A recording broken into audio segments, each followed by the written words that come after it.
நம்ம இன்னைக்கு இந்த வீடியோவில் எந்த விஷயத்தை பற்றி பேச போகிறோம் அப்படின்னு சொல்லி கேட்டோம் அப்படின்னா, பரந்தூர் விமான நிலையம் இருக்கு இல்லையா, அங்கே வந்துட்டு விமான நிலையம் அப்படின்றது வரக்கூடாது அப்படின்னு சொல்லிட்டு கிட்டத்தட்ட 900 நாட்களுக்கு மேலாக போராடிக்கிட்டு இருக்கக்கூடிய மக்களை தளபதி விஜய் டிவிகே தமிழக வெற்றி கழகத்தினுடைய தலைவர் விஜய் பார்த்தோம் அப்படின்னா இன்னைக்கு போய் சந்திச்சிருக்கக்கூடிய விஷயம் அப்படின்றது தமிழக அரசியலில் ரொம்ப பெரிய பரபரப்பை ஏற்படுத்தியிருக்கு அப்படின்னே சொல்லலாம். ஸோ ஃபர்ஸ்ட் ஆஃப் ஆல் வந்துட்டு பார்த்தோம் அப்படின்னா, பரந்தூரில் ஏன் விமான நிலையம் அப்படின்றது வரணும்னு சொல்லி அரசு இவ்வளோ தூரம் அடம் பிடிக்கிறாங்க, அங்கே விமான நிலையம் வரவே கூடாது அப்படின்னு சொல்லிட்டு மக்கள் ஏன் விடாப்பிடியாக பார்த்தோம் அப்படின்னா போராடுறாங்க அப்படின்னு சொல்லி இன்னுமே பலருக்குமே தெரியாத ஒரு விஷயமா இருந்துகிட்டு இருக்கு அப்படின்னு சொல்லலாம்.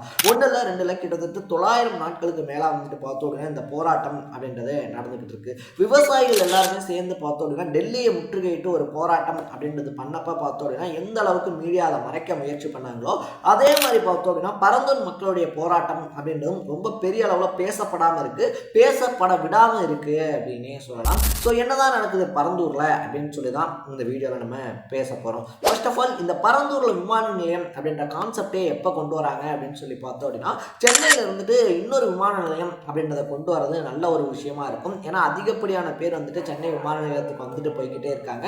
ஒரு வருஷத்துக்கு கிட்டத்தட்ட 2 கோடி பேர் அப்படின்றவங்க பார்த்தோம் அப்படின்னா சென்னை விமான நிலையத்துக்கு வந்துட்டு போகிறாங்க. ஸோ இன்னொரு எக்ஸ்ட்ரா ஒரு எப்படி சொல்கிறது ஒரு விமான நிலையம் அப்படின்னு சொல்லி இருக்குது அப்படின்னா அதுவுமே ரொம்ப ஹெல்ப்ஃபுல்லாக இருக்கும் அப்படின்னு சொல்லிட்டு அடுத்த விமான நிலையம் எங்கே அமைய போகுது அப்படின்னு சொல்லிட்டு பார்த்தோம் அப்படின்னா, ஆகஸ்ட் 1, 2022 நாடாளுமன்றத்தில் கனிமொழி இருக்காங்க இல்லையா, திமுகவுடைய எம்பி, அவங்க வந்துட்டு ஒரு கேள்வி கேட்குறாங்க, சென்னையில் அடுத்த ஏர்போர்ட்டை எங்கே அமைக்க போறீங்க அப்படின்னு சொல்லிட்டு. அதுக்கு போக்குவரத்து துறை அமைச்சராக இருக்கக்கூடிய விகே சிங் இருக்கார் இல்லையா, அவர் என்ன சொல்றாரு அப்படின்னு பார்த்தோம்னா கிட்டத்தட்ட 20,000 கோடி ரூபாய் செலவில் 4751 ஏக்கர் பரப்பளவில் பரந்தூரில் அந்த விமான நிலையம் அமைய போகுது அப்படின்னு சொல்லிட்டு அனௌன்ஸ் பண்ணுறாங்க.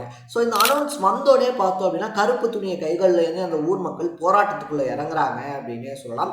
எங்கள் ஊரை சுற்றி வந்துட்டு பார்த்தோம் அப்படின்னா அந்த விமான நிலையம் இருக்கு இல்லையா, அது வரவே கூடாது அப்படின்னு சொல்லிட்டு. ஏன் இது வந்துட்டு வரக்கூடாது அப்படின்னு சொல்லி கேட்குறோம் அப்படின்னு சொல்லி பார்த்தோம் அப்படின்னா அவங்க சொல்லக்கூடிய விஷயங்கள் கிட்டத்தட்ட இந்த 4751 ஏக்கரில் பார்த்தோம் அப்படின்னா 3200 ஏக்கர் அப்படின்றது தனியார் பட்டாளம் இருக்கக்கூடிய ஒரு விஷயமா இருக்குது. 1300 ஏக்கர் அப்படின்றது பார்த்தோம் அப்படின்னா கவர்மெண்ட்டினுடைய புறம்போக்கு நிலமா இருக்குது. பட் அப்படி சொல்லக்கூடிய அந்த புறம்போக்கு நிலம் இருக்கு இல்லையா, அதுவுமே வந்துட்டு நீர்நிலைகள் அப்படின்னு வந்து சொல்றாங்க. நீர்நிலைகள் மீன்ஸ் பார்த்தோம் அப்படின்னா இந்த ஆறு, ஏரி, ஓடை இந்த மாதிரி தண்ணீர் தேங்கி இருக்கக்கூடிய இடங்கள். அது மட்டும் இல்லாமல் அந்த கிட்டத்தட்ட 13 கிராமங்கள் இருக்கு இல்லையா, அந்த 3600 ஏக்கருக்குள்ள பார்த்தோம் அப்படின்னா 13 கிராமங்கள் அப்படின்றது வருது. கிராமத்துல இருந்து பல பகுதிகளை கட் பண்ணி தான் பார்த்தோம் அப்படின்னா இந்த விமான நிலையம் அப்படின்றத அமைக்க போறேன்னு சொல்லிட்டு சொல்றாங்க. அதுலேயும் ஏகனாபுரம், நெல்வாய், நாகப்பட்டு, மகாதேவி மங்கலம் அப்படின்னு சொல்லக்கூடிய 4 கிராமங்கள் முழுசா கையகப்படுத்தப்படுது. மற்ற ஒரு 9-10 கிராமங்களில் பார்த்தோம் அப்படின்னா கொஞ்சம் கொஞ்சமாக கையகப்படுத்துறாங்க. பட் இந்த 4 கிராமம் பார்த்தோம் அப்படின்னா முழுசாவே கையகப்படுத்தப்பட்டு அங்கே இருக்கக்கூடிய 1000 ஃபேமிலிஸை வெளியேற சொல்றாங்க. ஸோ அந்த 1000 பேரும் எங்கே போவோம் என்ன பண்ணுவோம் அப்படின்னு சொல்லிட்டு அந்த ஊர் மக்கள் ஒரு கொஸ்டினை தூக்கி வைக்கிறாங்க அப்படின்னே சொல்லலாம். ஸோ இப்போ அரசு தரப்பு என்ன சொல்றாங்க அப்படின்னு சொல்லி கேட்டோம்னா, அவங்கள்ட்ட இருந்து கையகப்படுத்தக்கூடிய இடத்துக்கு சந்த மதிப்புல இருந்து கிட்டத்தட்ட 3.5 மடங்கு அதிகமாக பணம் தரும் அப்படின்னு சொல்லி நாங்கள் சொல்லிட்டோம். அவங்களுக்கு மறுவாழ்வு, வீடு கட்டிக்கிறதுக்கு பணம், தகுதியின் அடிப்படையில் பார்த்தோம் அப்படின்னா வேலை அப்படின்ற மாதிரி எல்லா விஷயமே நாங்கள் பண்ணித்தரோம்னு சொல்லிட்டோம் அப்படின்னு சொல்லி சொல்றாங்க.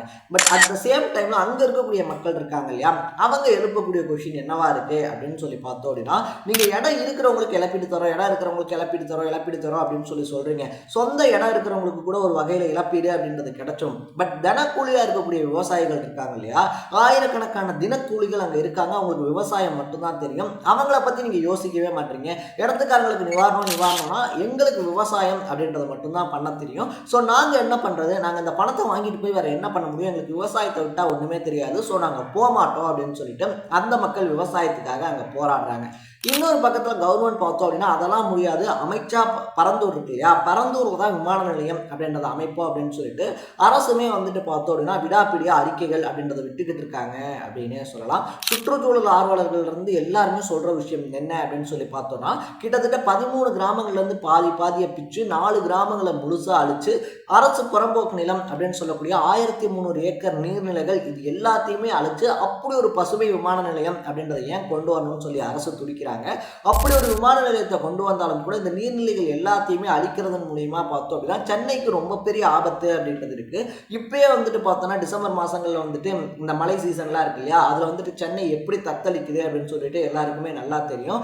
அதையும் தாண்டி வந்துட்டு பார்த்தோம் அப்படின்னா விடாம நாங்க அதெல்லாம் அழிச்சுதான் பண்ணுவோம் அப்படின்னு சொன்னா அது சென்னைக்கு தான் ரொம்ப பெரிய பேராபத்தா முடியும் அப்படின்னு சொல்லிட்டு பார்த்தோம் அப்படின்னா எல்லாரும் எச்சரிக்கை அப்படின்றதையும் கொடுத்திருக்காங்க. ஸோ இவ்வளவு எச்சரிக்கைகள் வந்துமே பார்த்தோம் அப்படின்னா கவர்மெண்ட் விடாப்பிடியா அந்த இடத்துல நாங்க விமான நிலையம் அப்படின்றத அமைச்சே ஆகும் அப்படின்னு நிற்கிறாங்க அப்படின்னு சொல்லலாம். இதுக்கு அகேன்ஸ்டாக தான் பார்த்தோம் அப்படின்னா அங்கே இருக்கக்கூடிய மக்கள் 900 நாட்களுக்கு மேலே போராடுறாங்க எங்கள் இடத்த கொடுக்க மாட்டோம்னு சொல்லிட்டு. ஸோ இது வரைக்கும் எக்கச்சக்கமான அரசியல் தலைவர்கள்லாம் போய் சந்திச்சிருந்தாலும் இன்னைக்கு தளபதி விஜய் இருக்கார் இல்லையா, தலைவர் விஜய் அப்படின்னு சொல்லி அடையாளப்படுத்துறது கரெக்டாக இருக்கும். அவர் போய் மக்களை சந்திக்கிறாரு, உங்கள் கூட நான் இருப்பேன் அப்படின்னு சொல்லிட்டு உறுதி கொடுக்குறாரு.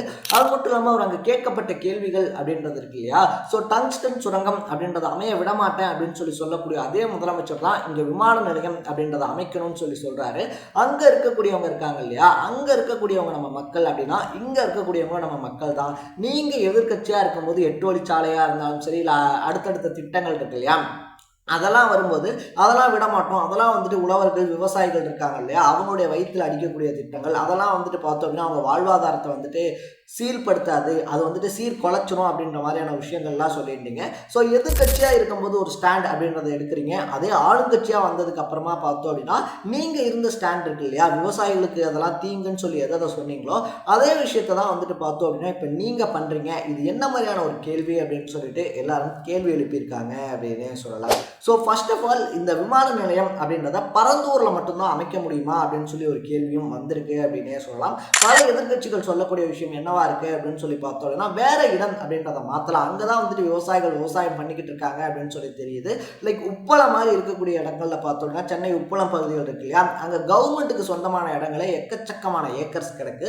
ஸோ அங்க இந்த விமான நிலையம் அப்படின்றத கொண்டு வரதுக்கான சாத்தியக்கூறுகளை கவர்மெண்ட் பார்க்கணுமே தவிர 900 நாட்களாக போராடிக்கிட்டு இருக்கக்கூடிய மக்களை அடிச்சு அந்த இடங்களை பிடிங்கி அங்கே விமான நிலையம் அப்படின்றத கொண்டு வரதுக்கு பார்க்கக்கூடாது அப்படின்னு சொல்லி கண்டனங்களும் எழ ஆரம்பிச்சிருக்கு. ஸோ இந்த பரந்தூர்ல தான் விமான நிலையத்தை அமைப்போம் அப்படின்னா அதுக்கு கண்டிப்பா விமான நிலையத்தை தாண்டி வேற ஏதோ ஒரு ஃபேவர் கவர்மெண்ட்டுக்கு இருக்கு அப்படின்னு சொல்லியும் விஜய் இருக்கார் இல்லையா, அவர் வெளிப்படையாவே பார்த்தோம் அப்படின்னா இன்னைக்கு அந்த மக்கள் கிட்ட பேசும்போது சொல்லியிருக்காரு அப்படின்னே சொல்லலாம். ஸோ 900 நாட்களா வந்துட்டு அங்கே மக்கள் போராடிக்கிட்டு இருந்தாலும் இன்னைக்கு தலைவர் விஜய் இருக்கார் இல்லையா, டிவிகேனுடைய தலைவர் விஜய், அவர் வந்துட்டு அந்த இடத்துக்கு போனதுக்கு அப்புறமா பரந்தூர் மறுபடியும் பேசுபொருள் ஆயிருக்கு அப்படின்னே சொல்லலாம். ஒரு பக்கத்துல எங்களுக்கு விவசாயம் மட்டும்தான் தெரியும், இங்க இருந்து போனா எங்களுக்கு எந்த வேலையுமே தெரியாது, எங்களுடைய வாழ்வாதாரமே இதுதான் அப்படின்னு சொல்லி போராடிக்கிட்டு இருக்கக்கூடிய விவசாயிகள், இன்னொரு பக்கம் இல்லை இந்த இடத்துல தான் நாங்கள் வந்துட்டு ஏர்போர்ட் இருக்கு இல்லையா அதை வந்துட்டு அமைக்க போகிறோம், உங்களுக்கு 3% உங்கள் சந்தை மதிப்பை விட அதிகமான பணம் தரும், அது மட்டும் இல்லாமல் பார்த்தோம் அப்படின்னா வீடு கட்டுறதுக்கு பணம் தரும் அப்படின்னு சொல்லிட்டு பணபேரம் பேசக்கூடிய ஆளும் கட்சி அப்படின்னு சொல்லிட்டு அரசியல் காலங்களில் போய்கிட்டு இருக்கு அப்படின்னு சொல்லலாம். ஸோ நீங்கள் பரந்தூரில் விமான நிலையம் வரதை பற்றி என்ன நினைக்கிறீங்க? பரந்தூர் மக்கள் இதை பார்த்துக்கிட்டு இருந்தீங்க அப்படின்னா உங்கள் ஏரியாவில் விமான நிலையம் வர வேணாம்னு சொல்கிறதுக்கு வேறு என்னென்ன காரணங்கள் இருக்குது அப்படின்றத கமெண்ட்டில் போட்டு இதே மாதிரி அப்பப்போ அப்டேட்டாக போயிட்டு இருக்கிற விஷயங்கள், அது கரண்ட் அஃபேர்ஸாக இருந்தாலும் சரி, பாலிடிக்ஸாக இருந்தாலும் சரி, ஸ்போர்ட்ஸாக இருந்தாலும் சரி, அப்பப்போ அப்டேட்டாக போயிட்டு இருக்கிற விஷயங்களை தொடர்ந்து தெரிஞ்சுக்க மறக்காம சேனலை ஃபாலோ பண்ணி சப்ஸ்கிரைப் பண்ணிக்கோங்க. நாளைக்கு இதே மாதிரி இன்னொரு இன்ட்ரெஸ்டிங்கான வீடியோட சந்திக்கலாம். தரேன். Bye by.